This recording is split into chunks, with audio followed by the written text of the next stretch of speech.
প্রধান উপদেষ্টার কার্যালয়ে স্মারকলিপি প্রদান করেছেন বাংলাদেশ জাতীয়তাবাদী রিকশা ভ্যান অটো চালক দল।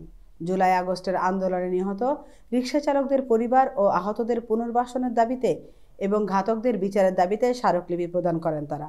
সারা দেশ থেকে আন্দোলনে নিহত রিকশা চালকদের পরিবার ও বাংলাদেশ জাতীয়তাবাদী রিকশা ভ্যান অটো চালক দল জাতীয় প্রেস ক্লাবের সামনে জড়ো হয়ে প্রধান উপদেষ্টার কার্যালয়ে এই স্মারকলিপি প্রদান করেন। রিকশা শ্রমিক ভাইদের যে আমাদের বড় আহ্বায়ক আছেন সভাপতি সাহেব, তার কাছে আমি দৃষ্টি আকর্ষণ করছি, যারা রিকশা শ্রমিক ভাইরা শহীদ হয়েছেন তাদেরকে তাদের বিচার আওতায় এনে শেখ হাসিনার খুনির বিচার চাই।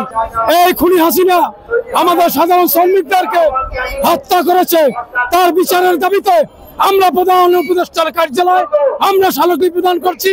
যেসব আমাদের লোকজন আহত হয়েছে, নিহত হয়েছে এবং তাদের দুঃখ দুর্দশা লাঘবের জন্য আমরা প্রধান উপদেষ্টা ডক্টর মোহাম্মদ ইউনূসকে স্মারকলিপি প্রদান করার জন্য আমরা সবাই একত্র হয়েছি। এখন আমাদের দাবি যে অটো রিক্সা ভ্যান চালক দলের আর উপদেষ্টা আমাদেরকে সুনজর দিবেন, এটাই আমরা আশা করি ইনশাআল্লাহ। আমিনা ইসলাম, আজকের সংবাদ।